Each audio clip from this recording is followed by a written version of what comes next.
आप देख रहे हैं हमारा YouTube चैनल दी सच्चा भारत और आज के इस बुलेटिन में आपका स्वागत है।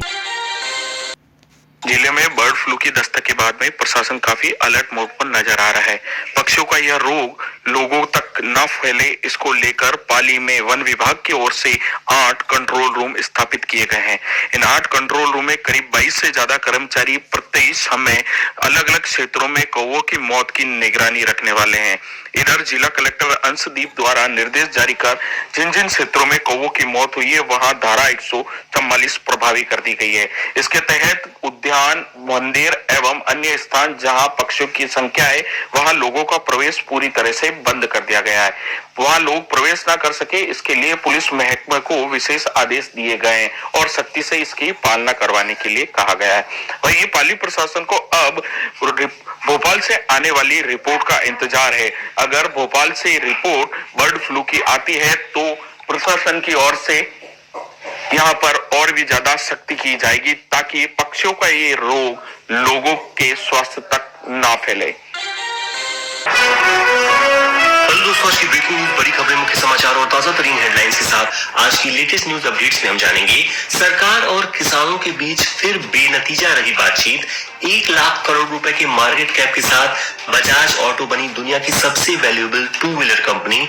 इंग्लैंड के हरफन मौला खिलाड़ी मोइन अली भी हुए कोरोना पॉजिटिव। सलमान खान के भाई अरबाज और सोहेल पर लगा क्वारंटाइन से भागने का आरोप। और ऐसी तमाम बड़ी खबरों पर डालेंगे नजर, तो चलिए फटाफट शुरुआत करते हैं। सरकार और किसानों के बीच 8वें दौर की बातचीत में भी कोई नतीजा नहीं निकल पाया। किसान कानून वापसी की मांग पर अड़े रहे और एमएसपी को कानूनी रूप देने के मुद्दे पर भी सहमति नहीं बनी। विज्ञान भवन में करीब 4 घंटे चली बैठक के बाद किसान बोले कि कानून वापसी नहीं होगी तो घर वापसी भी नहीं होगी। इन बैठकों में कोई नतीजा न निकलने के सवाल पर कृषि मंत्री नरेंद्र सिंह तोमर ने कहा कि ताली तो दोनों हाथ से बजती है। अब सरकार और किसान के बीच अगली बातचीत 8 जनवरी को होगी। किसान नेता सरवन सिंह ने बताया, कृषि मंत्री ने साफ कहा है कि सरकार कानून वापस नहीं लेगी और किसान सुप्रीम कोर्ट जा सकते हैं। हम अब लंबी लड़ाई के लिए तैयारी कर रहे हैं और 26 जनवरी के दिन बड़ी रैली निकालेंगे। किसान नेता राकेश टिकैत बोले कि कानून वापसी नहीं तो घर वापसी भी नहीं। अगली बैठक में भी हमारा मुद्दा कानून की वापसी ही रहेगा। देश में इलाज करा रहे कोरोना मरीजों की संख्या यानी एक्टिव केसेस 2,42,000 हो चुके हैं। बीते एक हफ्ते में इसमें हर दिन औसतन 4,778 की कमी आ रही है। रविवार को कोरोना संक्रमण के कुल 16,678 मामले सामने आए थे, जबकि 215 लोगों की मौत हुई थी। महाराष्ट्र में 40 दिन बाद संक्रमण से जान गंवाने वालों की संख्या 30 से कम रही। चेन्नई के लग्जरी होटल आईसीटी के बाद अब एक और लग्जरी होटल में कोरोना ब्लास्ट हुआ है। यहाँ भी एक साथ 20 होटल स्टाफ कोरोना संक्रमित पाए गए हैं। देश में कोरोना के नए स्ट्रेन के मामले अब बढ़कर 38 हो गए हैं।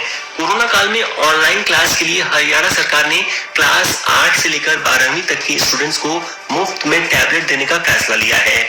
वैक्सीनेशन को लेकर एमपी के सीएम शिवराज सिंह चौहान ने कहा कि सारी तैयारियां हो गई हैं, जिन्हें ज्यादा जरूरी है उन्हें पहले टीका लगे, मैं बाद में वैक्सीन लगवाऊंगा। वहीं दुनिया की बात करें तो दुनिया में अब तक कोरोना के 8,54,98,000 मामले सामने आ चुके हैं। कुल 18,50,000 लोगों की मौत हुई है। वहीं 6,04,51,000 लोग ठीक हो चुके हैं। अमेरिका में बीते 24 घंटे में रिकॉर्ड 2,99,000 मामले सामने आए। यहाँ अब तक 3,60,000 से अधिक लोगों की मौत हो चुकी है। यूके में बीते 24 घंटे में 54,990 केस आए। फिनलैंड के बाद अब बुल्गारिया में अमेरिकी कंपनी फाइजर की कोरोना वैक्सीन का साइड इफेक्ट देखने को मिला है। जिन 4 लोगों में साइड इफेक्ट दिखे हैं उनमें 2 को दर्द और 2 में सुस्ती और तापमान में वृद्धि की परेशानी दिखी है। कोरोना के बढ़ते मामलों के बीच जर्मनी में एक बार फिर लॉकडाउन बढ़ाया जा सकता है। कांग्रेस की अंतरिम अध्यक्ष सोनिया गांधी के दामाद रॉबर्ट वाड्रा से पूछताछ के लिए इनकम टैक्स डिपार्टमेंट की टीम उनके घर पहुंची। यहां उनसे करीब 9 घंटे पूछताछ की गई। आईटी की टीम ने बेनामी संपत्ति मामले में वाड्रा के बयान दर्ज किए। वाड्रा फिलहाल अग्रिम जमानत पर हैं। पहले वह कोरोना के कारण जांच में शामिल नहीं हो पाए थे। इसके बाद वाड्रा ने कहा कि हमने हर सवाल का जवाब दिया है, बेनामी संपत्ति से जुड़ा कोई मामला नहीं है, न्याय और सच की जीत होगी। मेरे पास छिपाने और चिंता करने के लिए कुछ भी नहीं है। देश पर कोरोना वायरस के बाद अब बर्ड फ्लू का खतरा मंडरा रहा है। हिमाचल प्रदेश, मध्य प्रदेश और केरल में बर्ड फ्लू की पुष्टि हो चुकी है। वहीं राजस्थान और गुजरात में पक्षियों की मौत के बाद प्रशासन अलर्ट पर है। पिछले कुछ दिनों में हिमाचल में 1700 और एमपी में 300 से ज्यादा पक्षियों की मौत हुई। वहीं राजस्थान में 250 और गुजरात में 50 से ज्यादा पक्षियों की मौत हो चुकी है। पश्चिम बंगाल की मुख्यमंत्री ममता बनर्जी ने सोमवार को केंद्र की भाजपा सरकार पर जमकर हमला बोला। उन्होंने कहा कि केंद्र सरकार ने नेताजी सुभाष चंद्र बोस की अवधारणा वाले प्लानिंग कमीशन को खत्म कर दिया। हमारी सरकार उनके विजन और आइडियाज को आगे ले जाने के लिए प्लानिंग कमीशन जैसी बॉडी बनाएगी। शिवसेना सांसद संजय राउत की पत्नी वर्षा सोमवार को प्रवर्तन निदेशालय यानी ईडी के ऑफिस पहुंची। पीएनसी बैंक घोटाले में मनी लॉन्ड्रिंग की जांच कर रही ईडी की टीम ने 5 जनवरी को उन्हें पूछताछ के लिए बुलाया था। हालांकि वर्षा एक दिन पहले ही ईडी ऑफिस पहुंच गयी। मुंबई सेशन कोर्ट ने सोमवार को गैंगस्टर छोटा राजन और 3 गुर्गों को जबरन वसूली के मामले में 2 साल की सजा सुनाई।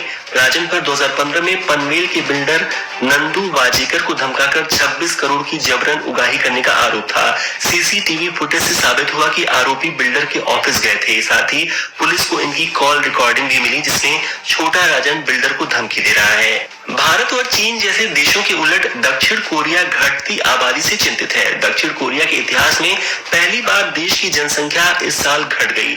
साल 2020 में जन्म से ज्यादा मौतें हुई। दक्षिण कोरिया पहले से ही दुनिया में सबसे कम जन्म दर वाले देशों में शामिल है। अब सुनते हैं बिजनेस वर्ल्ड की लेटेस्ट न्यूज। इनकम टैक्स विभाग ने सोमवार को जी ग्रुप और लार्सन एंड टूब्रो यानी एलएनटी के दफ्तरों पर सीमित वेरिफिकेशन की कार्रवाई की। जीएसटी इंटेलिजेंस महानिदेशालय द्वारा इनकम टैक्स विभाग को कथित टैक्स चोरी के आंकड़े दिए जाने के बाद टैक्स विभाग ने यह कार्रवाई की है। टैक्स विभाग जी एंटरटेनमेंट के 15 ठिकानों पर सर्च और सर्वेक्षण की कार्रवाई कर रही है। लोगों तक कोरोना वैक्सीन को पहुंचाने के लिए केंद्रीय स्वास्थ्य मंत्रालय ने एक ऐप जारी किया है। वैक्सीन के लिए तैयार किए गए इस ऐप का नाम कोविन है, COWIN। कोविन ऐप की मदद से वैक्सीन डिलीवरी की रियल टाइम मॉनिटरिंग में मदद मिलेगी। ऐप के जरिए सरकार वैक्सीनेशन हो चुके लोगों का डेटा सुरक्षित रख पाएगी। देश में 2 कोरोना वैक्सीन को मिली मंजूरी की खबर से 2021 के पहले कारोबारी हफ्ते की शुरुआत धमाकेदार हुई। बीएसई सेंसेक्स पहली बार 48,176 पर बंद हुआ। दूसरी ओर निफ्टी भी 114 अंकों की बढ़त के साथ 14,132 पर बंद हुआ। बेमौसम बरसात ने बढ़ाई किसानों की चिंता। पाली जिले में एक बार फिर मौसम ने बदला रुख और अचानक जिले के अधिकांश उपखंड में बरसात शुरू हुई। बेमौसम बरसात से किसानों की चिंता बढ़ी। पाली मंदिरों में पौष बड़ों का आयोजन हुआ। इस दौरान पौष बड़ों की खुशबू से महक उठी। मंदिरों में झांकियां सजाई गई। पुराना बस स्टैंड स्थित महादेव मंदिर में पौष बड़ा महोत्सव का आयोजन किया गया। नववर्ष आरंभ होते ही सक्रिय हुआ पुलिस प्रशासन। पाली नववर्ष में लॉकडाउन के आए नए आदेशों की पालना करवाने के लिए पाली जिला पुलिस सख्त नजर आ रही है। 7 बजे बाद जिन लोगों ने अपने प्रतिष्ठान बंद नहीं किए, पुलिस उन क्षेत्रों में जाकर प्रतिष्ठान बंद करवाते हुए लोगों को अपील करती हुई नजर आई। कुछ लोगों ने आदेशों की पालना नहीं की तो उन्हें समझाइश भी की। पुलिस की गाड़ियों को देखते हुए लोग भी तुरंत प्रभाव से अपने प्रतिष्ठान बंद कर घरों की ओर प्रस्थान करते नजर आए।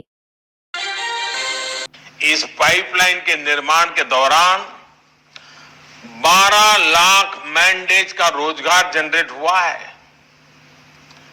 पाइपलाइन के शुरू होने के बाद भी रोजगार और स्वरोजगार का एक नया इकोसिस्टम केरला और कर्नाटका में बहुत तेजी से विकसित होगा।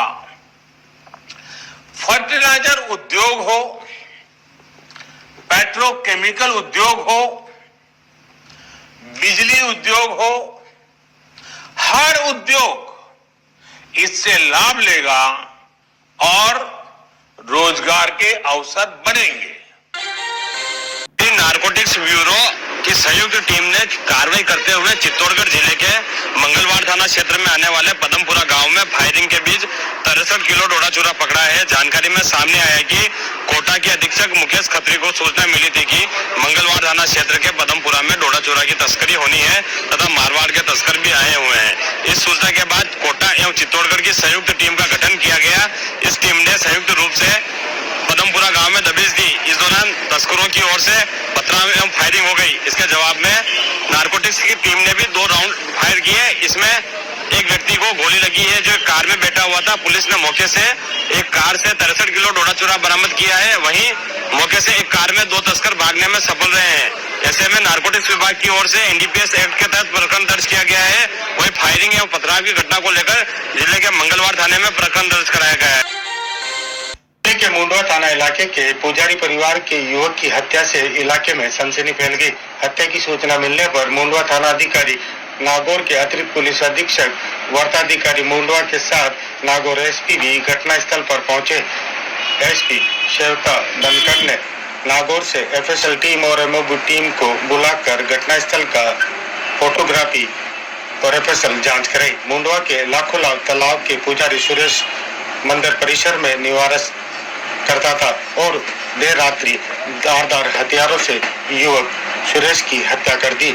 मुंडवा थाना पुलिस ने मृतक सुरेश के परिजनों से जानकारी जुटाई जा रही है। मुंडवा थाना पुलिस ने मृतक सुरेश के शव को कब्जे में लेते हुए मेडिकल बोर्ड द्वारा पोस्टमार्टम के लिए मुंडवा अस्पताल की मोर्चरी में शव को भिजाया गया। और ऐसे ही नए अपडेट पाने के लिए द सच्चा भारत चैनल को सब्सक्राइब कीजिए। धन्यवाद।